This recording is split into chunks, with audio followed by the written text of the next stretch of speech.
Hi and welcome to Luminize foundation. आज का जो हमारा टॉपिक है डिस्कशन का वो ये है कि पुलिस से रिलेटेड क्या क्या नए प्रोविजंस आए हैं भारतीय न्याय संहिता में। आप सबने करंट अफेयर में न्यूज़ पढ़ा होगा कि आईपीसी जो है इंडियन पीनल कोड उसको रिप्लेस करके अब भारतीय न्याय संहिता जो है वो अप्लाई हो गई है। तो इसमें पुलिस से रिलेटेड और इन्वेस्टिगेशन से रिलेटेड कुछ नए प्रोविजन डाले गए हैं। तो वो क्या प्रोविजन है, स्पेसिफिक प्रोविजन जिनके बारे में हमको पता होना चाहिए, विच आर इम्पोर्टेंट, इसके बारे में हम थोड़ा सा डिस्कस करते हैं। तो इसके टॉपिक में हम क्या क्या डिस्कस करेंगे, क्या क्या इंपॉर्टेंट रूल्स हैं या क्या क्या इंपॉर्टेंट चेंजेस हैं जो हमको पता होना चाहिए। सबसे पहले एफआईआर रजिस्ट्रेशन से रिलेटेड कुछ चेंजेस हैं वो डिस्कस करेंगे। देन इंफॉर्मेशन गैदरिंग में रिलेटेड कुछ कुछ चीज़ें हैं उनसे रिलेटेड रूल्स देखेंगे। देन वीडियोग्राफी के रूल्स, ई साक्ष्य ऐप के बारे में, अरेस्ट से रिलेटेड क्या प्रोविजंस हैं इंपॉर्टेंट वो। देन उसके बाद टाइमलाइन एंड ड्यूटीज जो पुलिस के इन्वेस्टिगेशन से रिलेट करती है। इन सारे इंपॉर्टेंट रूल्स के चेंजेस और सारे इंपॉर्टेंट रूल्स को समझने के बाद हम जो है इंपॉर्टेंटली प्रीलिम्स और मेंस का एक क्वेश्चन डिस्कस करेंगे। प्रीलिम्स और मेंस से रिलेटेड एक क्वेश्चन एंड में रहेगा जिसको आंसर करने के लिए आप ये वीडियो को अगर प्रॉपरली देखेंगे तो आपको समझ में आएगा और आप उसकी आंसर राइटिंग को प्रॉपर भी कर पाएंगे। तो इस वीडियो को एंड तक देखने की कोशिश करिएगा और समझने की कोशिश करिएगा इंपॉर्टेंट रूल्स, क्योंकि वो आने वाले टाइम में आपको हेल्प आउट करेंगे जीएस 2 से रिलेटेड पर्टिकुलरली आंसर लिखने में। तो सबसे पहले बात करते हैं rules for registering FIR. FIR से रिलेटेड रूल्स क्या हैं रजिस्ट्रेशन के। तो अब कोई भी पुलिस स्टेशन, किसी भी पुलिस स्टेशन का जो ऑफिसर इंचार्ज है वो एफआईआर रजिस्टर करने के लिए रिफ्यूज नहीं कर सकता ये बोल के कि ये चौकी जो है वो जिस जगह पे वो केस हुआ है उसकी जुरिस्डिक्शन में वो केस या वो थाना नहीं आता, वो थाने की जुरिस्डिक्शन में वो एरिया नहीं आता। ऐसा बोल के वो आपकी एफआईआर रजिस्टर करने के लिए रिफ्यूज नहीं कर सकता। वो लीगली बाउंड रहेगा एफआईआर रजिस्टर करने के लिए। ये नॉर्म पहले भी था जिसको जीरो एफआईआर नाम से जाना जाता था। उसके बाद जीरो एफआईआर रजिस्टर होने के बाद जिस जुरिस्डिक्शन की, जिस थाने की या जिस बेसिकली पुलिस स्टेशन की जुरिस्डिक्शन में वो एरिया आता था उस एरिया को, उस पुलिस स्टेशन को वो एफआईआर ट्रांसफर कर दी जाती थी। लेकिन अब भारतीय नागरिक सुरक्षा संहिता के अंदर में, बीएनएसएस के अंदर में, अब इसको लेके डायरेक्ट प्रोविजन है। आईपीसी में ऐसा कोई डायरेक्ट प्रोविजन नहीं था स्ट्रेट फॉरवर्ड इसका, लेकिन बीएनएसएस के अंदर में अब वो डायरेक्ट प्रोविजन है सेक्शन 173 के अंदर में।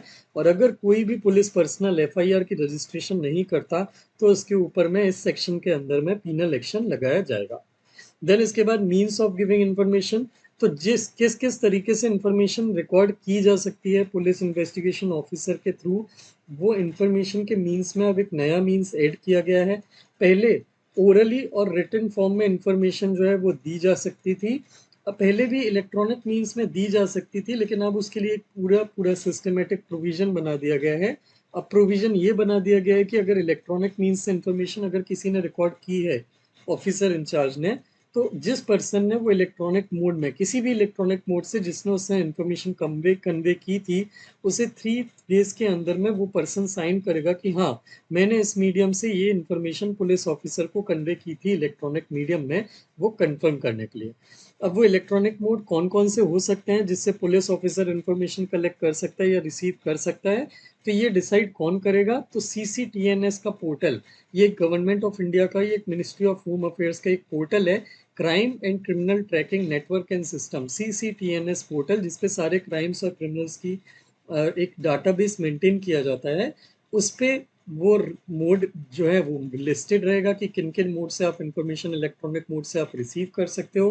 पुलिस वेबसाइट पे अपलोडेड रहेगा। और ऑफिशियली अगर किसी गवर्नमेंट के डिपार्टमेंट ने या मिनिस्ट्री ने या फिर किसी मिनिस्टर ने या फिर किसी ऑफिसर ने अपनी ऑफिशियल ईमेल आईडी से मोड पब्लिश किया है कि इन मोड से, इलेक्ट्रॉनिक मोड से आप कलेक्ट कर सकते हैं इंफॉर्मेशन, तो वो इलेक्ट्रॉनिक मोड लेजिबल माने जाएंगे। देन इसके बाद वीडियोग्राफी से रिलेटेड मैंडेट। बीएनएसएस के अंदर में वीडियोग्राफी, किसी भी कोई भी पुलिस जो है कोई भी सर्च कंडक्ट करती है सेक्शन 185 के अंदर में क्राइम सीन पे जाके, तो उसके अंदर में उनको उस जगह की पूरी पूरी सर्च की वीडियोग्राफी करनी पड़ेगी। तो बीएनएसएस के अंदर में पुलिस को सेक्शन 185 के अंदर में क्राइम सीन जो सेक्शन 176 के अंदर में कवर होता है, या किसी भी प्रॉपर्टी की सर्च या पोजेशन लेने के लिए, मतलब सेक्शन 105 के अंदर में जो किसी प्रॉपर्टी की पोजेशन ली जाती है, उनकी मैंडेटरी सर्च, उनकी मैंडेटरी वीडियोग्राफी करना पड़ेगी सर्च या इन्वेस्टिगेशन की। तो अब ये मैंडेटरी प्रोविजन हो गया है, तो अगर कोई भी पुलिस अगर किसी पर्सन को, एक्यूज पर्सन को बेनिफिट पहुंचाने के लिए कोई नेग्लिजेंस करने की कोशिश करती है तो उस केस में उन पे पेनल्टी लगाई जाएगी। और इन्वेस्टिगेटिंग ऑफिसर जो है उनको इलेक्ट्रॉनिक डिवाइसेस और ट्रेनिंग भी प्रोवाइड की जाएगी इस चीज़ के लिए कि वो प्रॉपरली क्राइम सीन पे जाके या किसी भी एक्यूज पर्सन की प्रॉपर्टी पे जाके कोई भी इन्वेस्टिगेशन या सर्च करते हैं तो उसकी एडिक्वेटली वीडियोग्राफी कैसे की जाए, उसकी एडिक्वेटली ट्रेनिंग और डिवाइसेस दोनों प्रोवाइड की जाएगी। देन इसके बाद एक क्लाउड बेस्ड मोबाइल ऐप बनाई जाएगी या बेसिकली यूज़ की जाएगी जिसका नाम है ई साक्ष्य ऐप। तो ये ई साक्ष्य ऐप जो है ये किसने डेवलप करी है? नेशनल इंफॉर्मेटिक्स सेंटर ने एनफोर्समेंट एजेंसीज के लिए, जिसके अंदर में वो कहीं भी इन्फोर्समेंट एजेंसी कहीं पे भी जाके कोई इन्वेस्टिगेशन करती है तो उसकी मल्टीपल फोटोज और वीडियोस इस ऐप के थ्रू रिकॉर्ड या कर सकती है, रजिस्टर कर सकती है। विटनेसेस के फोटोग्राफ रजिस्टर या क्लिक कर सकती हैं क्राइम सीन पे, और सेल्फीज भी ले सकते हैं इन्वेस्टिगेटिंग ऑफिसर अपनी ये रिकॉर्ड रखने के लिए कि इस केस की इन्वेस्टिगेशन वो खुद कर रहे हैं। हर आइटम जिसकी वो फोटोग्राफी या वीडियोग्राफी करेंगे वो जियो टैग्ड होगा, मतलब उसकी लोकेशन जो है कि वो फोटो कहाँ पे क्लिक की गई है उसकी लोकेशन उससे अटैच होगी, और टाइम स्टैम्प्ड होगा कि मतलब किस टाइम पे वो चीज़ फोटो क्लिक की हुई है, ये चीज़ पूरी टाइम स्टैम्प रहेगी ताकि रिकॉर्ड की कोई भी इलेक्ट्रॉनिक रिकॉर्ड की जो एविडेंसेस की, विटनेसेस की रिकॉर्ड है उनकी कोई भी टेम्परिंग ना की जा सके क्लाउड बेस्ड ऐप में, और डाटा की इंटीग्रिटी मेंटेन रहे। और ये जो ऐप है, ये जो ई साक्ष्य ऐप है, ये इनिशिएटिव है किसका? Inter operable criminal justice system ICJS का, जिसके अंदर में जितने भी judiciary, prosecution, cyber forensic expert, ये सारे के सारे लोग कनेक्टेड होते हैं, and anyone can log in and basically see the witnesses and the evidences and the photograph related to that case, जिससे डाटा के कॉम्प्रोमाइज होने की जो चांसेस हैं वो और ज़्यादा कम हो जाते हैं। देन इसके बाद प्रोविजन ऑफ अरेस्ट। तो यहाँ पे अरेस्टेड पर्सन जो है, जो भी जिसको भी अरेस्ट करना किया जा रहा है उसकी इंफॉर्मेशन जो है मैंडेटरीली जो है पुलिस स्टेशन में डिस्प्ले की जाएगी। कोई भी पर्सन अगर अरेस्ट किया जा रहा है तो पुलिस स्टेशन में उसकी मैंडेटरीली इंफॉर्मेशन डिस्प्ले की जाएगी ताकि उसके साथ कुछ गलत ना हो, गलत अरेस्ट ना हो, कोई छुपा के या हाइड करके ना रखा जा सके उसको, वो चीज़ पब्लिक डोमेन में रहे, वो सारी चीज़ें। तो सेक्शन 37 बीएनएसएस के सेक्शन 37 के अंदर में असिस्टेंट सब इंस्पेक्टर या उससे ऊपर के पोस्ट के जो भी पुलिस ऑफिसर हैं वो रिस्पॉन्सिबल होंगे इस चीज़ के लिए कि कोई भी पर्सन जो अरेस्टेड है उसकी इंफॉर्मेशन प्रोमिनेंटली मेंटेन की जाए और डिस्प्ले की जाए पुलिस स्टेशन में, कंसर्न पुलिस स्टेशन में जिसकी ज्यूरिसडिक्शन में आता है। कुछ रेस्ट्रिक्शन उस पर लगाए गए हैं अरेस्ट में, जैसे अरेस्ट में कुछ रेस्ट्रिक्शन लगाए गए हैं पुलिस ऑफिसर के ऊपर कि अगर कोई फ्रेल है, बहुत ही वीक पर्सन है, कोई बहुत ही सिक पर्सन है, एल्डरली पर्सन है, तो उसके अरेस्ट से लेके कुछ रेस्ट्रिक्शन के नॉर्म लगाए गए हैं। इसके अंदर में सेक्शन 35 बीएनएसएस का सेक्शन 35 ये बोलता है कि डीएसपी के नीचे के ऊपर के डीएसपी या उसके ऊपर के लेवल के ऑफिसर की परमिशन कंपलसरी रहेगी अगर किसी ऐसे पर्सन को अरेस्ट करना है जिसने ऐसा कोई क्राइम किया है जिसकी पनिशमेंट 3 साल से कम की बनती है और वो पर्सन वीक है या फिर 60 ईयर्स से एज के ऊपर का है। तो अगर 3 साल से कम एज, कम कम इंटेंसिटी के लेवल का अगर कोई क्राइम किया है तो डीएसपी या उसके ऊपर के लेवल के ऑफिसर से परमिशन लेनी होगी ऐसे किसी पर्सन को अरेस्ट करने के लिए जो वीक है, मेंटली इल है या फिर 60 ईयर्स से ज़्यादा की एज का है। इसके अलावा सुप्रीम कोर्ट ने हैंड कफिंग से रिलेटेड कुछ नॉर्म्स पहले दिए हुए हैं तो वो भी यहाँ पे फॉलो करने होंगे।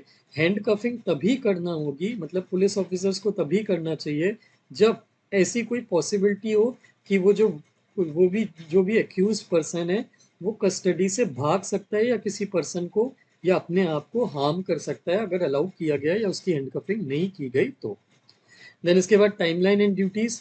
तो यहाँ पे कुछ टाइमलाइन फिक्स की गई है इन्वेस्टिगेशन में, जैसे मेडिकल प्रैक्टिशनर, इनके ऊपर एक कंडीशन लगाई गई है कि अगर किसी रेप विक्टिम के मेडिकल एग्जामिनेशन का केस आता है तो जो भी रजिस्टर्ड मेडिकल प्रैक्टिशनर है सेक्शन 184 के अंदर में वो मेडिकल रिपोर्ट जो है वो इन्वेस्टिगेशन ऑफिसर को 7 डेज के अंदर में फॉरवर्ड करेगा।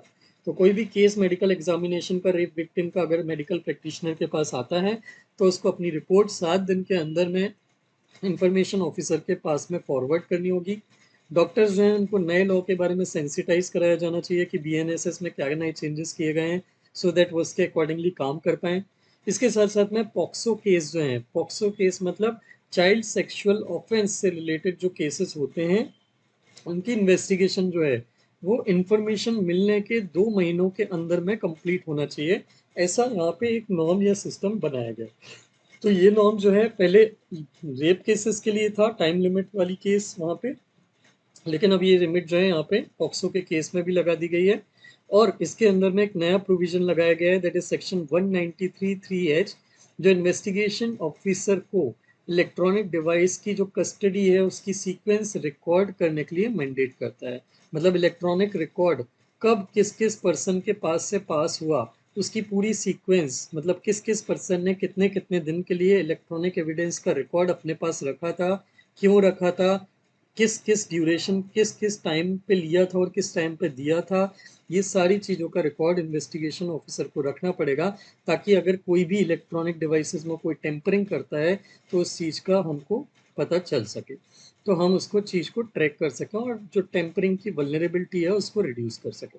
इसके अलावा ये सबसेक्शन जो है ये इन्वेस्टिगेशन को मतलब 90 डेज के अंदर किसी भी कोई भी केस अगर फाइल हुआ है, किसी इंफॉर्मेंट ने केस फाइल किया है या कोई विक्टिम है जिसने केस फाइल किया है, तो इस केस की क्या प्रोग्रेस है, इन्वेस्टिगेशन ऑफिसर को 90 डेज के अंदर में उसकी प्रोग्रेस, केस की प्रोग्रेस उस विक्टिम या इंफॉर्मेंट को अपडेट करनी पड़ेगी। इसके अलावा लास्ट में टेररिस्ट एक्ट और डिस्क्रिशन से रिलेटेड कुछ एक नॉर्म है। इसके अंदर में एक सेक्शन 113 इंट्रोड्यूस किया गया है बीएनएस के अंदर में, जिसके अंदर में टेररिस्ट एक्ट को डिफाइन किया गया है।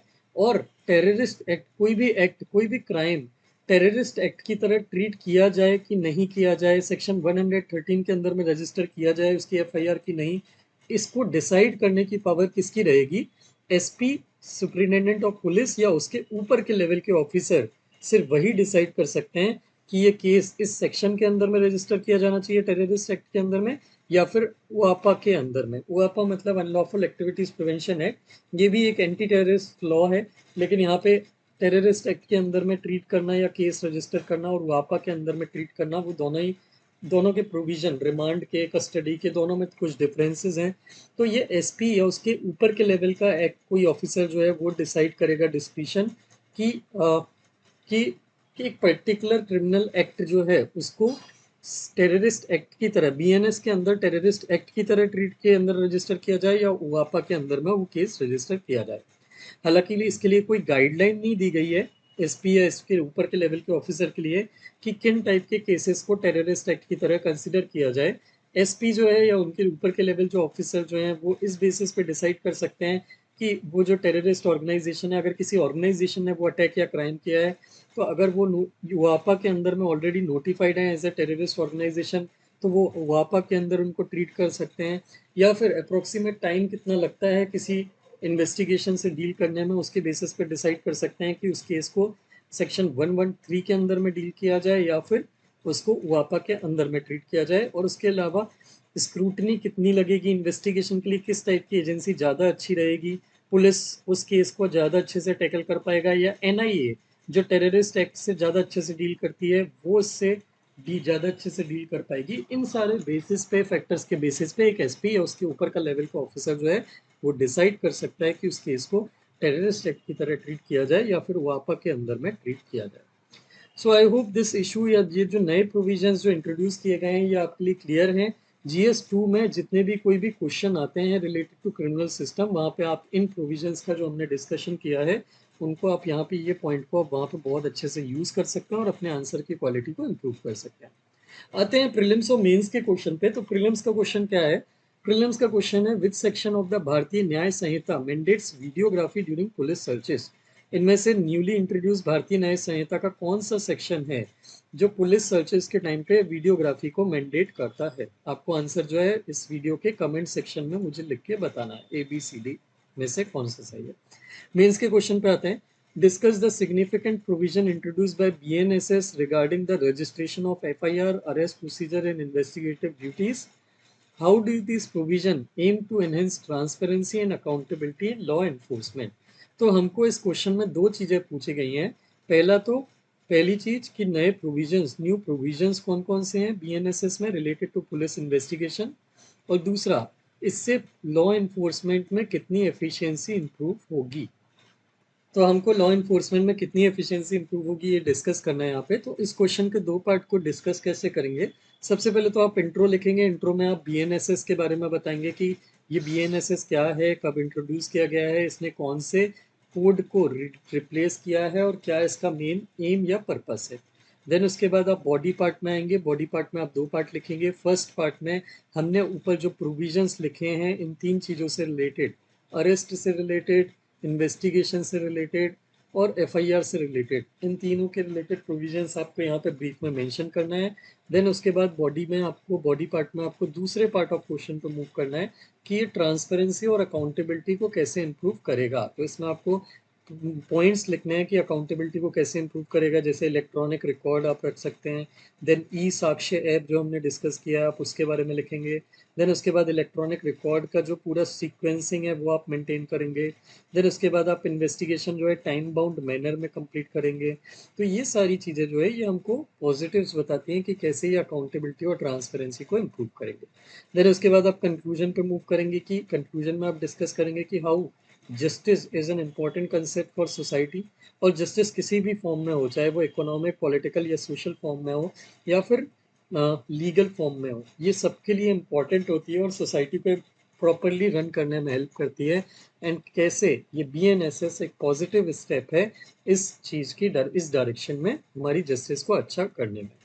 So I hope this issue was clear to you. If you like the video, please do share it with your friends who are preparing for the exam. अगर आप इस लेक्चर की PDF download करना चाहते हैं तो टेलीग्राम पे हमारा चैनल है ल्यूमिन आईएएस नाम से, जिसकी चैनल की लिंक आपको हमारे डिस्क्रिप्शन में फर्स्ट लाइन में मिल जाएगी। आप उस चैनल को ज्वाइन करिए ताकि आपको रेगुलर हमारी तरफ से पीडीएफ मिलती रहे। वहाँ पे जाके आप ये पीडीएफ डाउनलोड कर सकते हैं। इसके अलावा हमारे इंस्टाग्राम और फेसबुक के भी चैनल पेजेस हैं जिसको आप लाइक कर सकते हैं हमारी तरफ से रेगुलर अपडेट फॉलो करने के लिए। So please do share and please do like them. Thank you very much for watching the video.